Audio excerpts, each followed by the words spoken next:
अगर आपको समय की कीमत जाननी है तो उस अखबार से पूछिए जो सुबह मॉर्निंग में सबका इंतजार होता है, शाम होते हुए वो रद्दी के अंदर तब्दील हो जाता है। तो अपने समय को आप अपना महान बनाइए, न कि उस समय को आप बर्बाद कीजिए। मेरी कहानी उसी के ऊपर आधारित है कि आप समय की कितनी कदर करते हो। कहते हैं कि बदल लीजिए खुद को या फिर वक्त बदलना सीखो, मजबूरियों को मत कोसो, हर हाल में चलना सीखो।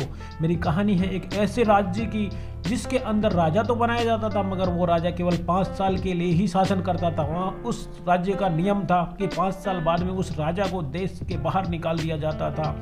अपने उस गांव के अंदर जो जंगल पड़ता था उसके अंदर उसको खुला छोड़ दिया जाता था। वहाँ उसको कोई भी रहने पीने की, खाने पीने की कोई ऐसी सुविधा नहीं थी। वो अभाव के अंदर ऐसे ही अपने प्राण त्याग देता था।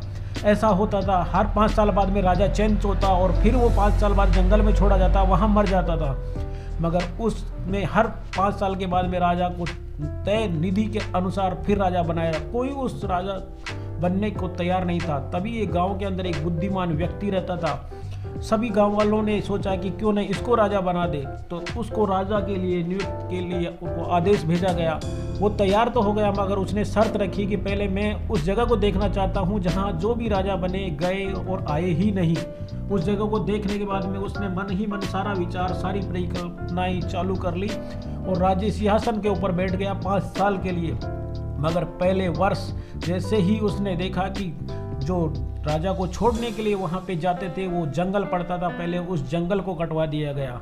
दूसरी साल उसने जो जितने शेर, चीता, नार, ये जितने भी जो थे जानवर उनको हटा के जंगल के अंदर दूर छोड़ दिया गया। तीसरी साल उसके अंदर एक सड़क बनाने का कार्य किया। चौथी साल उसके अंदर आसपास कॉलोनियों का निर्माण किया जिसमें व्यक्ति रहने लगे। और 5वीं साल से पहले ही उसने उस जगह जहाँ पे राजा को छोड़ा जाता था उसने एक आलीशान महल बनवा दिया गया। ये सारी प्री प्लानिंग के साथ जब वो राजा वहाँ शासन करता रहा तो लोगों को भी उत्साह था कि राजा की जो लास्ट में स्थिति होती है मरने वाली, उसका चेहरा कितना लटका हुआ रहता है, ये देखने के लिए सब लालायित थे। मगर जैसे ही उसके पास पहुँचे तो जो राजा बना हुआ था उसके चेहरे पे एक अलग ही चमक थी और वो बोले कि मैं कब जाऊं उस जगह पे रहने के लिए। लोग सोच रहे थे कि अब इसका मुंह लटका हुआ रहेगा क्योंकि मरने को तैयार है राजा। मगर राजा जो था उसने प्लानिंग कर रखी थी, वो मरने की बिल्कुल 1% उसको टेंशन नहीं थी और उसका चेहरा भी इतना खुशी से खिला हुआ था कि कब मैं उस जगह जाऊं। लोगों ने देखा कि जितने भी राजा बने हैं सबके चेहरे उतरे हुए थे, मगर ये जो राजा है इसका चेहरा उतरा हुआ नहीं है। इसको बहुत कॉन्फिडेंस है अपने आप पे।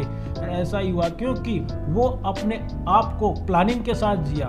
तो मैं इन कहानी के माध्यम से आप सभी को एक ही चीज़ बोलना चाहता हूँ कि आपके पास भी ऐसी अगर आती है कोई समस्या तो आप भी अपनी समस्या को समस्या न बना के आप प्लान बनाइए। और जिस प्रकार से सभी राजा मारे गए, मगर वो बुद्धि वाला व्यक्ति जिसने 5 साल के लिए एक हर साल हर कंडीशन रख के हर उस समस्या को ही जड़ से ख़त्म कर दिया।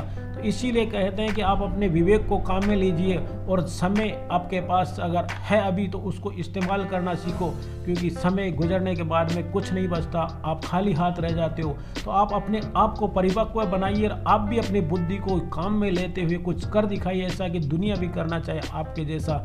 मैं आपका भाई, आपका साथी। और कैसी लगी मेरी ये प्रेरणादायक कहानी? मेरा चैनल है एस कुमार मोटिवेशन वीडियोस। मैं आगे भी लेके आऊँगा कुछ ऐसे ही प्रेरणादायक पल। तो आप लाइक कीजिए, शेयर कीजिए और सब्सक्राइब कीजिए मेरे चैनल को। तब तक के लिए जय हिंद, जय भारत, वंदे मातरम।